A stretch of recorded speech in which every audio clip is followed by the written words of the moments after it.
நேர்களே, இன்றைய வாஸ்து பகுதியில் ஒயிட் கலர் நம்ம அறையில் இருக்கலாமா, ஆஃபீஸில் இருக்கலாமா, வீட்டில் இருக்கலாமா அப்படின்னு கேட்குறாங்க. ஃபஸ்ட்டு சாதாரண சிங்கிள் லைனில் சொல்லும் பொழுது வெள்ளை கலர் யாருக்கும் எந்த திசைக்கும் நெகட்டிவ் பண்ணாத கலர். அதனால் தைரியமாக நீங்கள் வெள்ளை கலரை யூஸ் பண்ணலாம். ஒயிட் கலர் உங்களுக்கு பேர், புகழ், பணம், வசதி எல்லாமே கொடுக்கும். ஆனால் இந்த ஒயிட் கலர் சில பேருக்கு ஒத்துக்காது. சில பேருக்கு ஒத்துக்காது. யாருக்கு? 8ஆம் தேதி பிறந்தவர்களுக்கு. 8ஆம் தேதி பிறந்தவர்கள் 8, 17, 26 இந்த மாதிரி தேதியில் பிறந்தவனுக்கு இந்த ஒயிட்டு ஒத்துக்காது. ஏனென்றால் இந்த டேட்டுக்கு இது நெகட்டிவ் கலர். ப்ளஸ் சில பேருக்கு மனநோய் இருக்கும், ரொம்ப அதிகமாக வேலை செய்வாங்க. பாருங்கள், ஒரு காலைல நான் 12 மணிக்கு இப்படி அப்படி செஞ்சேன், இங்கே போனேன் அங்கே போனேன் அப்படின்னு செய்கிறவங்க நைட் 12 மணி வரைக்கும் நான் இதை செஞ்சேன் அதை செஞ்சேன், காலைல சீக்கிரம் எழுந்தேன், வாக்கிங் போனேன். இவர்களுக்கு டாக்டர்கிட்ட எட்டுன்னு போனீங்கன்னா சுகர் 400, பிபி 200/150, 110/180, 190 நோய்கள் அதிகமாக இருக்கும். ஏனென்றால் இவர் பிறந்த டேட் 4, 7, 9, 8 இருக்கும். இவங்க ரொம்ப அதிகமாக ஒயிட்டில் இருக்கும் பொழுது பாடியில் சுறுசுறுப்பு ரொம்ப அதிகமாக இருக்கும். பாடியில் சுறுசுறுப்பு ரொம்ப அதிகமாக இருக்கும் பொழுது தூக்கம் சரியாக வராது.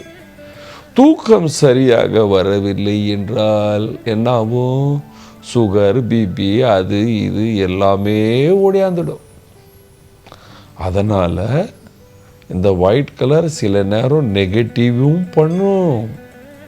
ஆனால் சர்வசாதாரணமாக ஒரு மனிதன் நார்த் வெஸ்ட் ரூமில் படுக்கும் பொழுது, வடமேற்கு திசையில் படுக்கும் பொழுது அவருக்கு நான் சொன்ன மாதிரி இந்த 4, 7, 8, 9 டேட் பிறந்த தேதி காம்பினேஷன் இருந்தால், உடம்பு சரியாக இல்லை என்றால் அவர்கள் அந்த அறையை விட்டு விட வேண்டும்.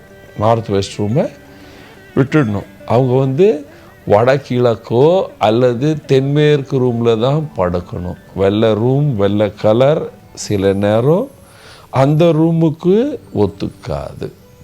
அதே போல் நம்ம சமையல் அறையில் மேடை வெள்ளை கலராக இருக்கக்கூடாது, ரூம் ஃபுல்லாகவே வெள்ளையாக இருக்கக்கூடாது. சில பேர் இட்டாலியன் மார்பிள் போட்டு மேடையை அமைச்சிடுவாங்க.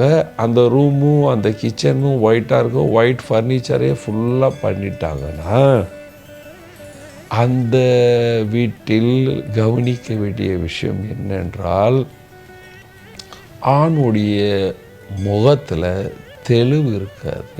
பணக்காரனாக இருப்பார், ஐயா சொல்லுங்க இந்த மாதிரி பேசுகிறவர்கள், தெளிவில்லாமல் பேசுகிறவர்கள், ஸ்பைனில் கழுத்தில் நோய் இருக்கிறவர்கள், வயிற்று சம்பந்தமான நோய்கள் இருக்கிறவர்கள் வீட்டில் தென்கிழக்கில்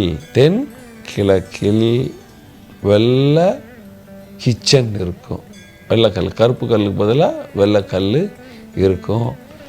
அதுலேயும் இன்னொரு மோசம், அங்கேயே தென்கிழக்கில் எங்கேயாவது யாராவது டாய்லெட் கட்டிட்டீங்க, அதுக்கும் வெள்ளை கலராக இருந்தால் பணம் வருமானம் இல்லை. அப்படி இருக்கிற 5 கோடினா 5 கோடியிலேருந்து அது 4.75 போகும் தவிர அது 5.5 கோடி வர்றது ரொம்ப கஷ்டம். ஆனால் ஃபேன்சியாக செலவு பண்ணுவாங்க. அந்த வீட்டில் பிறக்கிற பசங்களுக்கு திக்கு வாய் இருக்கும்.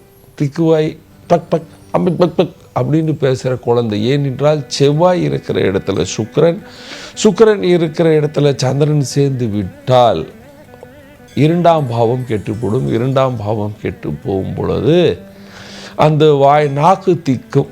நாக்கு திக்கும். இதெல்லாமே ரொம்ப அதாவது கடுமையாக படிக்கணும்ப்பா.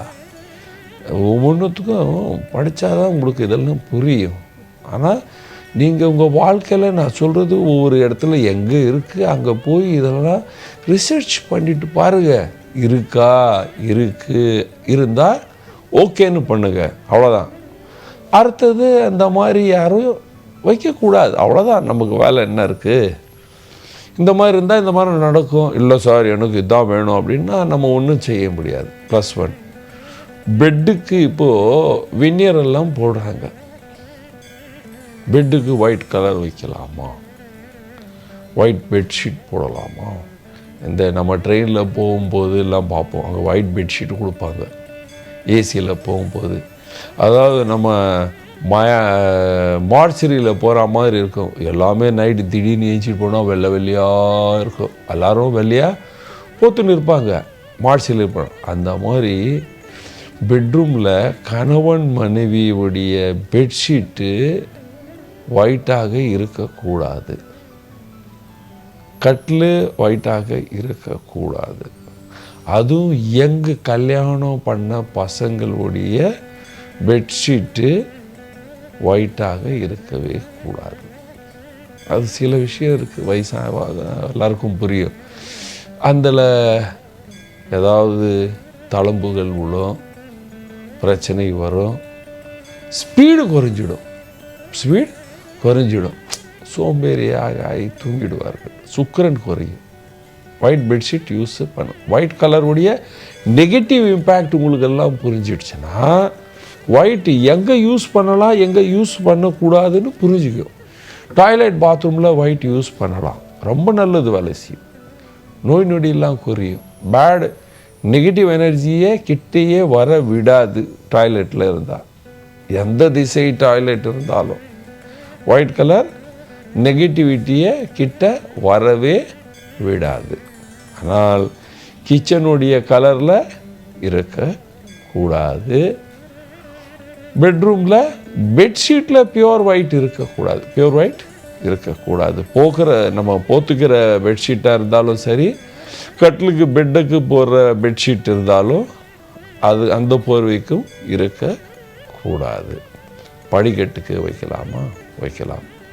அதில் விசேஷம் ஓவர் ஹெட் டேங்க் வைக்கலாமா? ஐயா, நீங்கள் ஓவர் ஹெட் டேங்க் ஒயிட் கலர்லாம் வச்சிங்கன்னா ஹார்ட் அட்டேக்கே வராது. அதுவும் தென்மேற்கில் வாட்டர் டேங்க் இருக்குது, அப்போது அது ஒயிட்டாக இருக்குன்னா ஹார்ட் அட்டேக்கெல்லாம் பிரச்சனைலாம் குறைஞ்சிடும். யார் யார் வீட்டில் சுவாச நோய்கள் இருக்குது அவங்கெல்லாம் ஒயிட் கலர் யூஸ் பண்ணாங்கன்னா வீட்டுக்கு அவங்களுக்கு சுவாச நோய் எல்லாமே குறைஞ்சிடும். இந்த ஒயிட் கலர் சூரியன். இந்த ஒயிட் கலருடைய ஒரு வேகம் என்னென்றால் இது இண்டிகோ அப்படின்னு சூரியன் வெளிச்சத்தில் வருகின்ற அந்த 7 கலர். இது விப்ஜிஆர் அப்படின்னு நாங்கள்லாம் சின்ன குழந்தையாக இருக்கும்போது ஸ்கூலில் படிக்கும்போது சொல்லுவாங்க, ஒயிட், இண்டிகோ, ப்ளூ, இந்த மாதிரி சொல்லும்போது அந்த 7 கலரையே அப்சர்வ் பண்ணி வர்ற கலர் தான் ஒயிட் கலர். அதனால் பல சிக்கல்களை ஆட்டோமேட்டிக்காக அது அப்சர்வ் பண்ணிடும், நெகட்டிவை அப்சர்வ் பண்ணிடும். அதனால் வீட்டுக்கு அறைக்கு ஒயிட் கலர் வைக்கலாமா? கண்டிப்பாக ஒயிட் கலர் வச்சா நன்மையே தவிர தீமை கிடையாது. நீங்களும் உங்கள் வீட்டுக்கு ஒயிட் வண்ணம் அடித்து எல்லோரும் சந்தோஷமாக சுகமாக வாழலாம். நன்றி, வணக்கம்.